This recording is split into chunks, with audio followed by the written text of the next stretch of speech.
전산응용 기계 제도 기능사 작업형 시험 개요를 알아보도록 하겠습니다.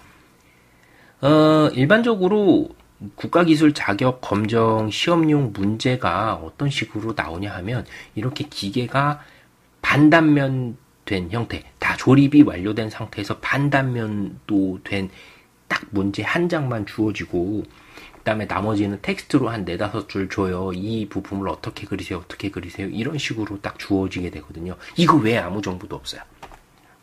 이걸 어떻게 풀어야 되냐? 그래요. 어떻게 푸냐?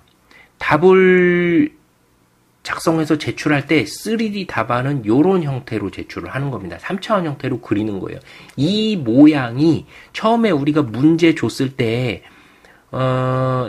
이 깡통, 이 처음에 밖에 있는 본체의 모양이라는 걸 어떻게 짐작을 할 수가 있죠?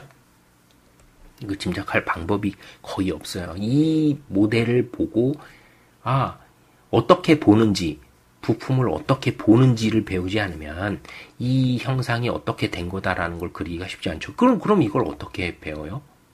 그냥 많이 보면 되는 겁니다. 도면책에 나온 형태 보고 이 통의 형태는 뭐구나 하고 3차원 형태로 나온 그림을 많이 보면 이제는 몇 개 이상의 부품을 보다 보면 그게 뭐다라는 거를 바로 알 수 있게 되는 거예요. 이거 보면 스퍼기어거든요. 얘가 스퍼기어인 거 어떻게 알아요?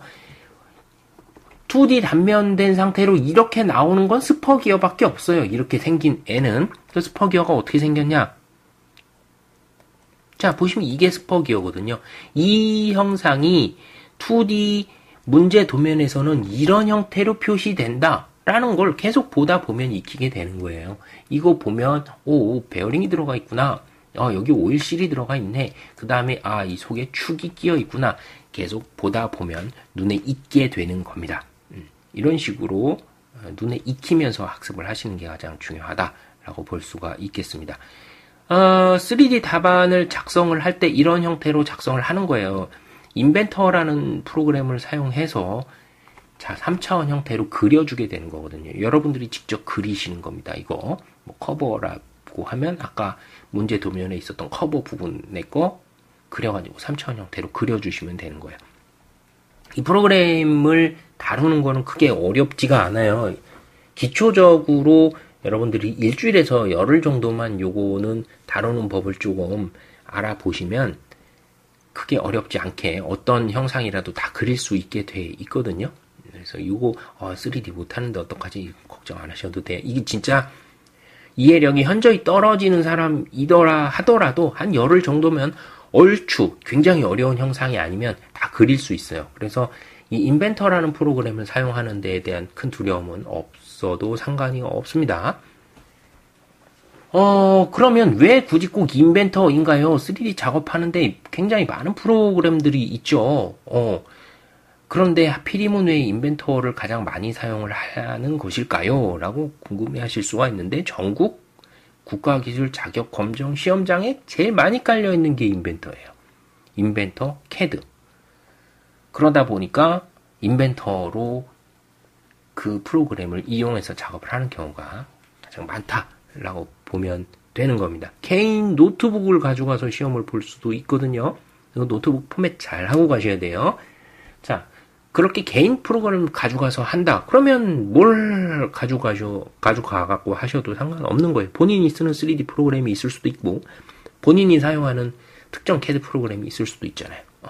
그때는 어떤 걸 가져가서 하셔도 상관이 없습니다. 자, 답안도 오면 이런 식으로 3D 답안 작성을 해주시면 되고, 그 다음에 2D 도면도 전개해 주시면 되는 거예요. 아무거나 다 하는 건 아니고요. 문제에서 지정해 주는 것만 하시면 되는 겁니다. 만약에 1번, 7번, 2번, 그 다음에 3번 이런 부품들을 그려라고 다 지정을 해 줄 거예요. 번호 지정해 준 것만 우리가 그려야 되는 특정 설계 기법들이 있죠. KS 표준으로 다 정해져 있어요. 그 표준을 지켜서 그려주시면 되는 거예요. 전개를 해주시면 되는 거죠. 정면도, 측면도, 평면도 그려주시고, 지수 기입해주시고, 기하공차 넣어주시고, 표면 거칠기 이타 기입을 해주시면 되는 겁니다. 그래서 이 모든 작업들을 다 해주시면 되는 거예요. 주어진 품번에 따라서 2D 전개 이렇게 해주시면 되고 2D 도면 각각의 이 전개 방식이 아주 틀에 박혀 있어요. 이거는 처음에 보면 야 이거 어려워갖고 어떻게 하냐라고 걱정하실 수도 있겠지만 이건 그냥 공식 같은 거예요. 이렇게 그냥 그리게 돼 있습니다. 이 그리는 방식을 계속 숙지하려면 무한히 연습하시는 방법밖에 없겠죠. 그래서 연습을 하셔서 안 보고도 이거 하나 주어지면 여기다 치수 기입하고 뭐 공차 집어넣고 기하 공차 같은 거 집어넣고 표면 거칠기 삽입하고 이런 것들을 계속 연습하시다 보면 아 이게 그냥 틀에 박힌 그런 형태구나라는 걸 알 수 있게 되는 겁니다. 이게 굉장히 많을 것 같지만 시험에서 주어지는 이런 특정한 틀의 형태가 아주 많지는 않아요. 그래서 여러분들이 야 이거를 암기를 하다가 머리가 터지겠다 이 정도는 아닙니다. 그래서 누구나 충분히 하실 수 있는 그런 수준이 되니까 좋은 교재 사용을 하셔가지고 학습을 하시는 게 이제 중요한 거죠. 자, 그러면 학습 방법을 보시면 제가 방금 말씀드렸듯이 좋은 교재를 구비하는 게 필수라고 그랬어요. 문제지가 당연히 있어야 되겠죠. 어떤 부품을 내가 2D 도면을 만들고 3D 도면을 만들어야 되는데 문제지가 없으면 이거 어떻게 작업을 하죠? 왜 문제지가 종이로 된 인쇄 출력본이 필요한지를 말씀을 드릴게요. 이 도면을 그리려고 하면 만약에 스포기어의 도면을 2D 도면 아까 본 대로 전개를 하려고 그러면요. 30cm 자로 얘를 측정을 해야 돼요. 문제지 도면에다 대고 진짜 30cm 자로 잰다고요, 얘를. 만약에 폭이 20cm가 나왔습니다. 20cm가 아니라 20mm가 되겠죠? 20mm가 나왔어요. 그 20mm대로 그대로 그리는 거예요, 프로그램에서. 설계도 프로그램으로 20mm 만들고. 여기서 여기까지 얼마인지 다 재야 되는 거예요. 구멍 크기가 얼마인지 다 자로 재가지고 하는 겁니다. 그런데 이 출력물에 문제지가 없으면, 이거 어떻게 할 거예요? 어떻게 재서 쓸 거예요? 할 수가 없잖아요. 연습을 할 수가 없는 거예요. 문제 도면이 없으면. 문제 도면이 당연히 있어야 되고. 다 그렸어요. 그걸 다 그렸으면 내가 잘 그렸는지 안 그렸는지 어떻게 알아요?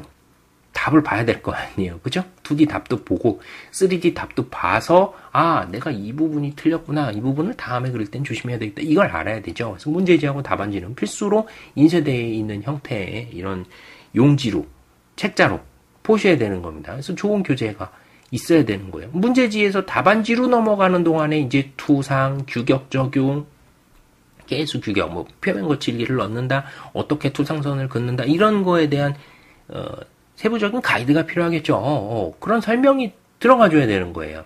그래서 좋은 교재라는 거는 문제지, 답안지, 설명이 다 있어야 되고 이건 당연히 이제 인쇄본 책자로 있는 게 좋습니다. 당연히 있어야 되는 거예요. 안 그러면 뭐 PDF로 준다, 아니면 뭐 핸드폰 화면에서 볼 수 있게 준다. 눈으로 보고 시험 볼 겁니까? 기능 시험인데요. 그래서 문제지, 답안지, 설명이 다 고루고루 갖춰져 있는 좋은 교재를 가지고 구비를 하시는 게 좋겠습니다. 유튜브 같은 것만 보시고 야 이거 뭐 어떻게 작업합니다. 이렇게 100번 봐도 소용없는 거예요. 그거는 왜 본인이 안 해보는데 어떻게 이걸 뭐 유튜브만 보고 준비한다. 말도 안 되는 겁니다. 안 돼요. 자, 준비 기간에 적합한 작업량이 필요합니다. 도면을 보시면 이제 동력 장치라든가 치공구 장치라든가 이런 여러 가지 장치가 있는데 이 작업을 다 해보셔야 되는 거예요. 그런데 책자 같은 거 일반적으로 도면만 나와 있는 책자를 보시면 또 뭐가 없어요. 이게 없죠. 이게 없으니까는 책자 가지고는 혼자서 공부하기가 거의 불가능하고 준비 기간에 적합한 작업량대로 한 15개에서 20개 정도는 해보시는 게 좋거든요. 사실 15개도 좀 쉽지 않은 양이에요. 근데 이 도면 책을 보시면은 책에는 너무 많은 양의 도면만 수록이 돼 있죠. 도면만 있죠. 도면만. 어떠한 뭐 설명이라든가 해설이 들어가 있지 않고 도면만 딱 들어가 있기 때문에 사실상 아무것도 모르는 상태에서 책만 가지고 이거를 추려지지 않은, 그냥 정제되지 않은 날 도면들만 가지고는 문제 푸는데 상당한 제약이 있는 거죠. 자, 그래서 준비 기간에 적합한 작업량이 체계적으로 좀 준비되어 있는 그런 교재를 쓰시는 게 좋아요. 그 다음에 동력 치공구에 적합한 혼합비. 이게 제일 안타까운 부분인데요. 많은 분들이 동력 장치만 진짜 엄청 파고 가시거든요. 아까 우리가 처음에 보셨던 이런 화면에 나왔던 뭐 뱅뱅 돌아가거나 아니면 다들 동력 장치는 대부분 돌아가는 장치들이죠. 움직이는 것도 빙글빙글 돌아가거나 어떤 뭐 모터를 걸거나 체인을 걸거나 아니면 뭐 벨트 풀리로 걸어서 이런 회전이나 아니면 편심적으로 움직이는 그런 장치들을 동력 전달 장치라고 하는데, 기본적으로 알아야 되는 내용들이 굉장히 많은 장치예요. 그러다 보니까 동력 장치를 기본적으로 뭐 학원을 가셔도 그렇고 아니면 여타의 인터넷으로 이렇게 하는 강의들 있잖아요. 그런 거 보셔도 다 동력 전달 장치를 기본적으로 하고 있는 이유가, 이걸 모르면 아예 안 되는 거예요. 그러면 기본적으로 당연히 알아야 되는 거를 아는 것 뿐인데 동력 장치만 하면 되나요? 기본적으로 알아야 되는 내용만 다 알았다 그래서 여기가 끝이냐고요? 끝은 아니죠. 치공구 장치랑 이제 뭐 바이스라든가 아니면 뭐 드릴지그라든가 뭔가를 칵 잡아주는 장치, 그런 것들이 치공구인데 실제 비중은 얘가 50%가 넘어요. 시험을 보러 갔는데 뭐 1일차에서 5일차까지 있었다. 첫날은 동력 나왔어요. 둘째 날 치공구 나오고, 셋째 날 또 동력 나오고, 넷째 날 또 치공구 나왔어. 이게 본인이 시험 보는 날 뭐 걸릴지 어떻게 알아요? 모르잖아요. 동력도 하셔야 되고 치공구도 하셔야 되는 겁니다. 둘 다 준비를 해 놓으셔야 되는 거예요.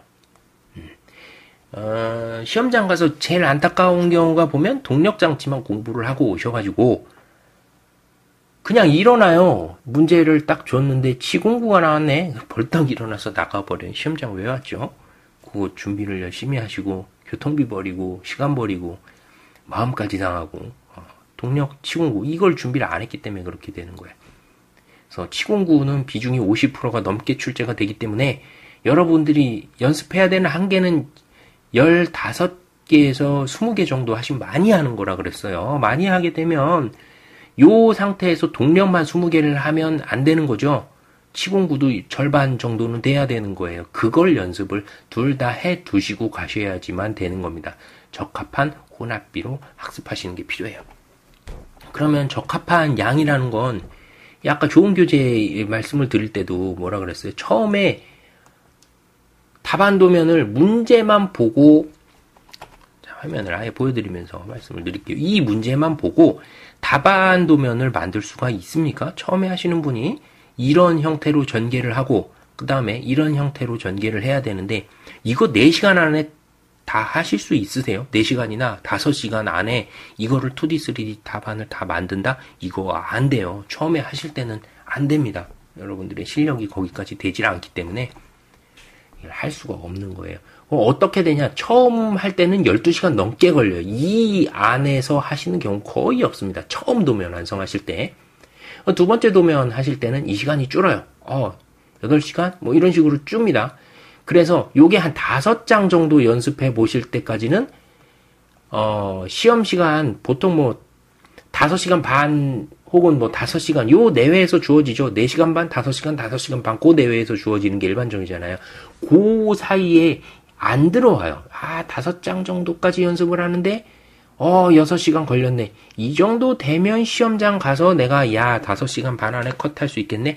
못해요. 연습할 때도 6시간 나왔는데 어떻게 시험장 가서 5시간 반 컷을 해요? 못하는 겁니다. 연습량이 부족하다는 얘기예요. 도면 한 장에서 6장 뭐 요런 사이로 연습하셔가지고는 아예 시험 합격하는 거 기대 안 하는 게 좋습니다. 이 이상이 넘어가야 돼요. 6장에서 15장 사이. 10장 정도 이상을 하시면 여러분들이 이 시간을 넘기고 싶어도 넘어가질 않습니다. 이제 이게 3시간 반에서 4시간 반 정도면 다 끝낼 수 있어요. 언제까지? 이 6장 이상을 공부했을 때부터 이 시간 안에 들어오게 되는 겁니다. 이 시간 미만으로 연습하셔가지고는 안 됩니다.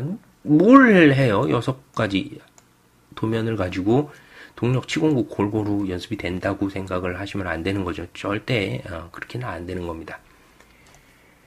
자, 뭐 그렇게 해서 동력 치공구 적합한 혼합비로 학습을 하시고 그 다음에 시간을 요걸 줄이기 위해서는 좋은 교재를 가지고 준비 기간에 적합한 작업량에 맞게끔 준비를 하시는 게 제일 필수다라고 보시면 돼요. 그 다음에 이거를 학습 준비 기간으로 보면 사실은 기능사 같은 경우는 그냥 2달 안에 마치는 게 제일 좋아요. 기능사만이 아니라 다 그래요. 산업기사도 그렇고 일반기계 기사도 그렇고. 근데 기능사라고 해서 등급이 좀 낮다고 해서 문제가 쉽냐? 또 그것도 아니에요. 다 같은 문제 사용하거든요. 일반기계 기사에 보는 이 문제나 기계설계 산업기사에서 쓰는 문제나 전산응용 기계제도 기능사에서 사용하는 문제나 다 똑같은 문제를 사용을 합니다. 대신에 배점이 다르죠. 배점하고 풀이를 하는 방법이 달라요. 어떤 설계 조건을 주어지는 게 이 종목별로 다 다르다고요. 근데 기능사라고 해서 쉽게 주어지냐? 그건 아니라는 거예요. 등급이 낮다고 이걸 쉽게 주진 않습니다. 그렇다고 해서 2달 이상을 이걸 할 필요가 있느냐? 그건 좀 생각을 해봐야 돼요. 이거를 막 6개월씩 준비하시는 분들 계시더라고요. 왜 이렇게 오래 하죠? 2달 정도 하시면요. 여러분들이 뭐 인벤터 캐드 이런 거 전혀 못 하시는 완전 초보 상태에서 하시더라도 어지간히 다 할 수 있습니다. 이 정도로 연습하시면 하루에 4시간에서 6시간 정도 연습하시는 기준으로 볼 때 이런 좋은 교재를 먼저 가지고 있는 상태에서 아무것도 없이는 안 되죠. 문제지나 답안지 아니면 뭐 이런 것들이 좋은 교재를 가지고 있는 상태에서 공부를 하실 때 2달 정도 준비하시면 진짜 완전히 노베이스에서 그냥 시작하셔도 다 하실 수 있어요. 이 6개월씩 하시는 거는 거의 제가 볼 때는 시간 낭비라고 봅니다. 나머지 이제 3개월이 지나가면서 3개월에서 6개월이 되는 한 4달 정도는 그냥 시간 낭비하시는 거예요. 빨리 하시고 빨리 끝내는 게 좋습니다. 자, 그래서 3주일 내로 끝내시는 경우가 이거는 뭐 기능사 하시는 분들한테는 거의 뭐 해당이 되지는 않는 얘기 같아요. 거의 못 봤거든요. 이렇게 짧게 하시는 경우는 못 봤고 보통 이 3주일 이내로 남으면 다음 시험을 보시죠. 한 달 반에서 2달 정도 준비하시고 시험 보러 가시면 충분합니다. 근데 3주일 내로 뭐 하신다, 2주일 내로 하신다, 이거는 안 되는 겁니다. 왜? 이만큼의 그 연습량이 충족이 안 돼요. 이 시간 내에는. 자, 이렇게 해서 전산응용 기계제도 기능사 작업형 시험 개요에 대해서 간단하게 좀 알아봤어요.